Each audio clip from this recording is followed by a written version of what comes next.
I was willing to completely die to any form of me that I had been so that I can birth the woman that I was becoming. The reason why a lot of people won't become who they want is because they're too attached to who they've been. And you hear it all the time when people say, I've always been this way.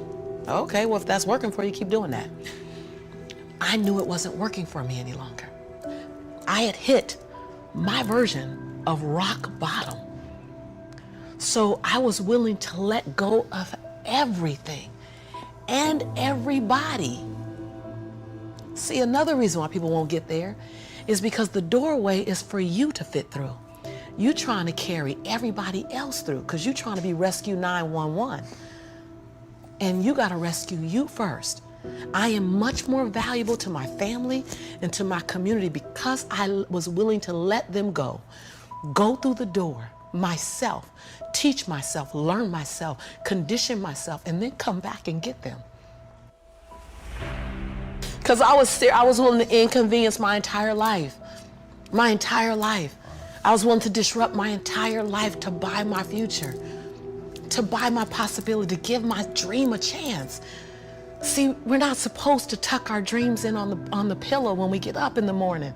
We're not supposed to leave them at home and go and fulfill somebody else's dream. We're not supposed to do that. That's not what we're wired to do. That's not who we are. Your human spirit doesn't care about the economy. The human spirit doesn't care that my son's father went to prison.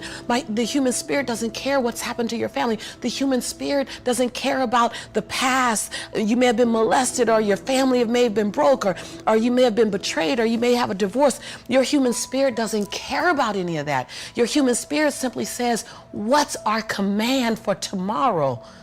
What do you want to create? It's not keeping score. Your brain is keeping score because your brain is designed to keep you safe.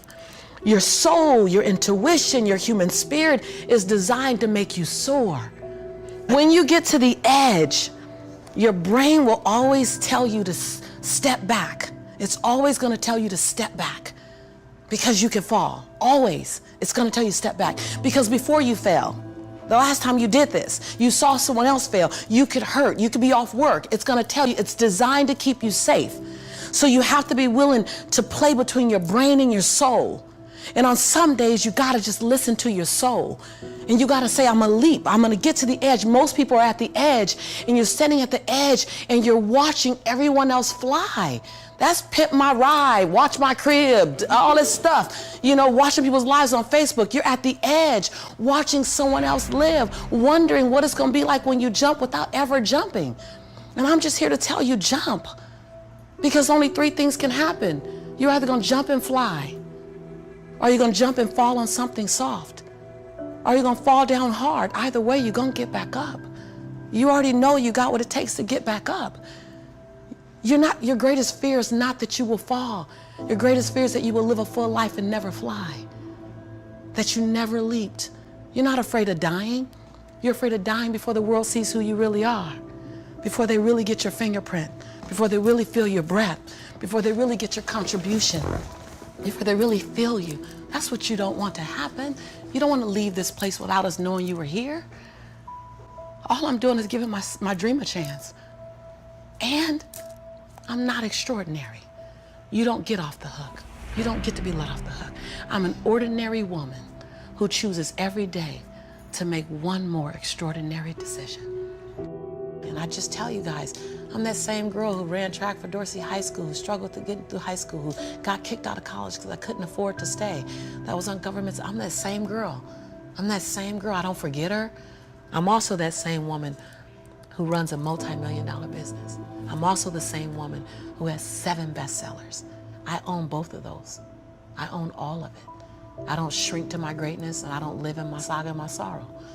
If you can own your brilliance while owning your imperfections, if you can own your giant while owning your smallness, if you can live in duality, constant duality, the freedom will be earth-shaking if you can live in that. See, either you don't want to be as great as you really are, and you're trying to dim your light so that others won't feel insecure about themselves in your presence. And so you keep playing at 79 watts when you know you're supposed to shine at 159 watts. And you keep checking the temperature of the room to see what the room can handle versus just giving the room you and letting them, if your light's too bright, then let them put on some shades. Can you give yourself permission to live in the duality of your imperfections and your smallness and what you're learning and what you still have to learn and your greatness and your brilliance and your light? Can you allow them to coexist and then serve them up to the world? To love you, to see you, to inhale you, to judge you, to leave you, to love you. Some of us are just as afraid of being loved as we are to be left. Can you give the world permission to leave you and love you? If you can master you and your contribution to the planet, your unique fingerprint, your individual breath, your DNA, you're an unrepeatable miracle. You are an unrepeatable miracle. Give me some of you. Give me your uniqueness. I'm just here to disrupt everybody's norm and give them my uniqueness and hopefully inspire millions to do the same.